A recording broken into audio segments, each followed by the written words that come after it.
नमस्कार। जयपुर बीकानेर मार्ग पर सीकर से 11 किलोमीटर दूर गौरिया से जीर्ण माता मंदिर के लिए मार्ग जाता है। 17 किलोमीटर लंबा यह मार्ग पहले अत्यंत दुर्गम व रेतीला था, किंतु विकास के दौर में आज यह काफ़ी सुगम हो गया है।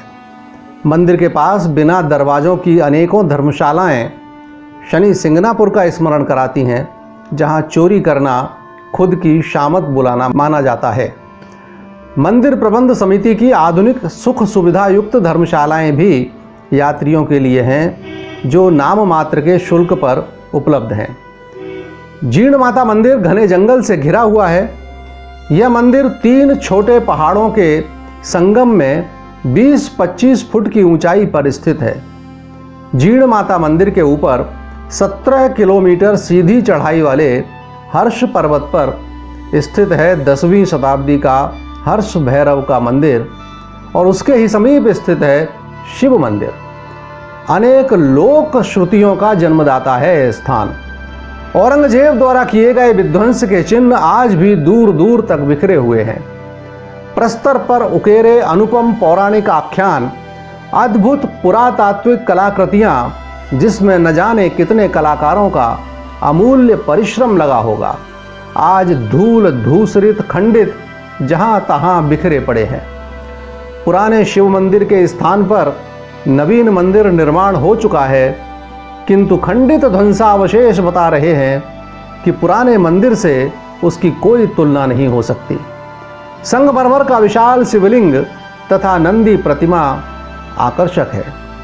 सैकड़ों की तादाद में काले मुंह के लंगूर मंदिर पर चढ़ाए जाने वाले प्रसाद के पहले अधिकारी हैं। कोई आनाकानी करे तो वे जबरन लेने में संकोच नहीं करते। हर्षदेव व जीर्ण माता का अनुपम आख्यान भाई बहन के दैवीय प्रेम का अनुपम उदाहरण है।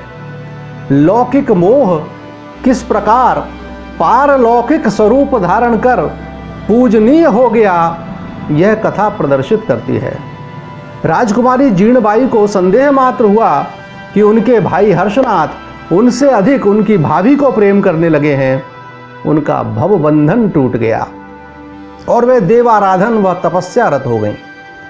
दुरूह जंगल में और महामाया भगवती भ्रामरी की उपासना करते करते वे उनके दिव्य स्वरूप से एकाकार हो गईं। तो राजकुमार हर्षनाथ भी घर द्वार छोड़कर शिवाराधन में तल्लीन होकर भैरव के रूप में पूजित हुए। ऐतिहासिक तथ्यों के अनुसार दिल्ली के बादशाह औरंगजेब ने शेखावाटी के मंदिरों को तोड़ने के लिए एक विशाल सेना भेजी थी। यह सेना हर्ष पर्वत पर शंकर जी व हर्षनाथ भैरव के मंदिर को खंडित कर जीर्ण मंदिर को खंडित करने आगे बढ़ी, किंतु तभी भंवरों ने बादशाह की सेना पर हमला बोल दिया और सेना को बहुत नुकसान पहुंचाया। भंवरों के दंशों से बेहाल पूरी सेना भाग खड़ी हुई। औरंगजेब ने माता की शक्ति को मानकर भंवरों की रानी के नाम से शुद्ध सोने की बनी मूर्ति भेंट की और 1.25 मन तेल का दीपक अखंड ज्योति के रूप में मंदिर में स्थापित किया। शताब्दियों के बाद भी वो अखंड ज्योति आज तक प्रज्वलित है। इतना ही नहीं तो दैवीय शक्ति के सम्मुख शीश झुकाते हुए औरंगजेब ने अपने प्रतिनिधि के रूप में एक मुस्लिम परिवार को माता की सेवा हेतु नियुक्त किया। उस परिवार के वंशज आज भी माता के मंदिर की सीढ़ियों को धोकर इस परंपरा को निभा रहे हैं तथा मंदिर व श्रद्धालुओं से मिलने वाली भेंट से अपना परिवार पालते हैं। एक अन्य जनश्रुति के अनुसार औरंगजेब को कुष्ठ रोग हो गया था, अतः उसने कुष्ठ निवारण हो जाने पर मां जीर्ण के मंदिर में एक स्वर्ण छत्र चढ़ाना बोला था, जो आज भी मंदिर में विद्यमान है।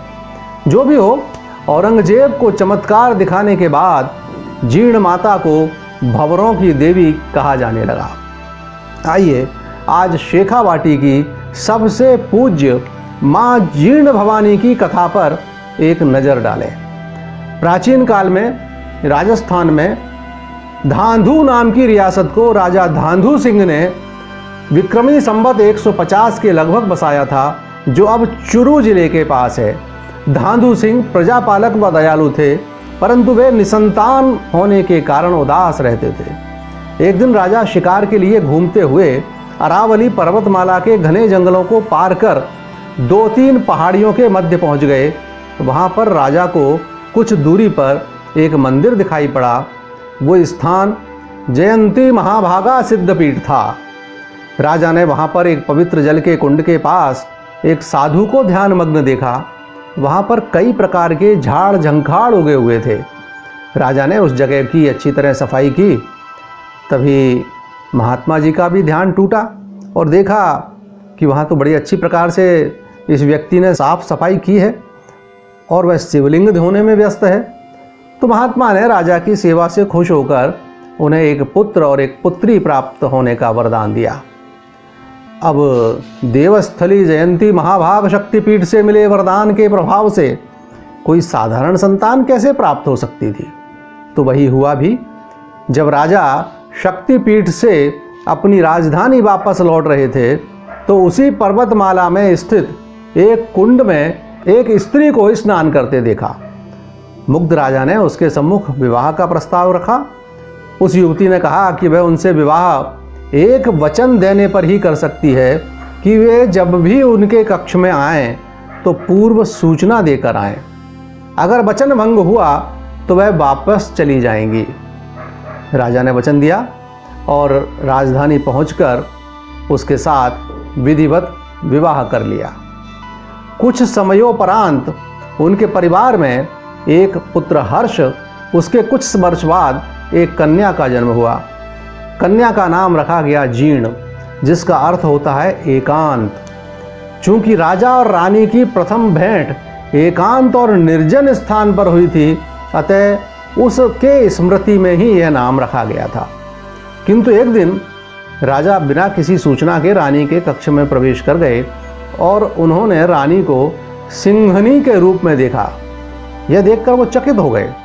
रानी ने उस समय पहली बार अपना परिचय दिया और बताया कि वे एक अप्सरा हैं, और साथ ही कहा कि महाराज आपने वचन तोड़ दिया है, इसलिए मैं आज वापस जा रही हूँ। इतना कहकर अप्सरा अलोप हो गई। राजा बहुत दुखी हुए। रानी के दुख में राजा बीमार पड़ गए और अपनी मृत्यु को समीप देखते हुए हर्ष की छोटी ही उम्र में शादी कर दी। हर्ष ने अपने मरणासन्न पिता को वचन दिया कि वह जीर्ण को सदा खुश रखेंगे।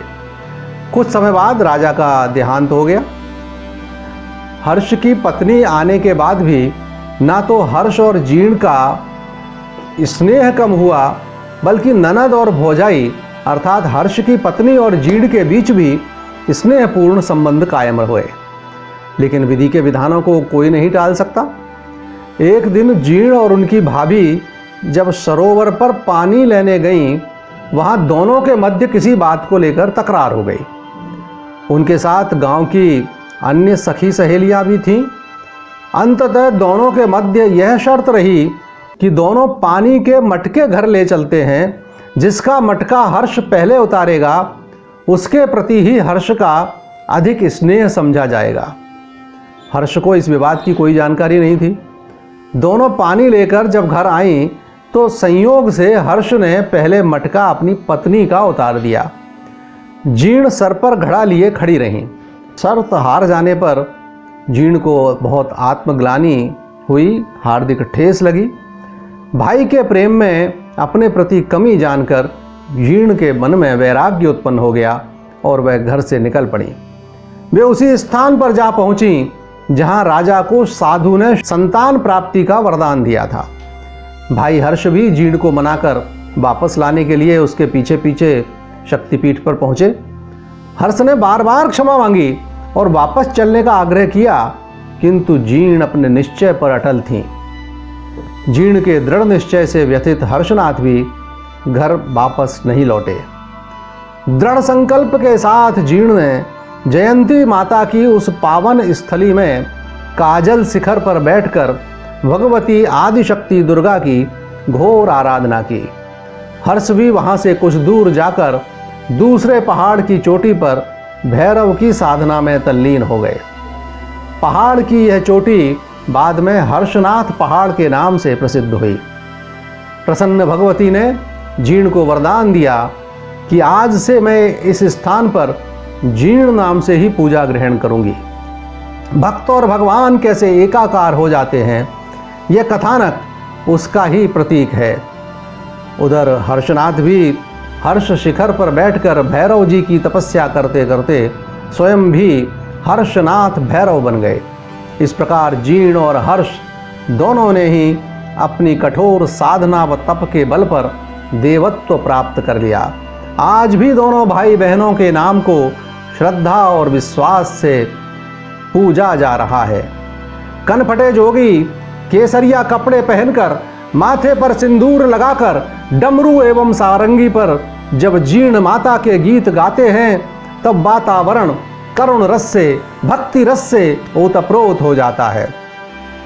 जे कोई जीर्ण माता जी ने ध्यावे, सदा सुख पावे, मनसा होवे पूरी, भारी जीर्ण माता री आशीष सु। आदिशक्ति श्री जीर्ण भवानी की जय। जीर्ण जीर्ण भज बारंबारा, हर संकट का हो निस्तारा।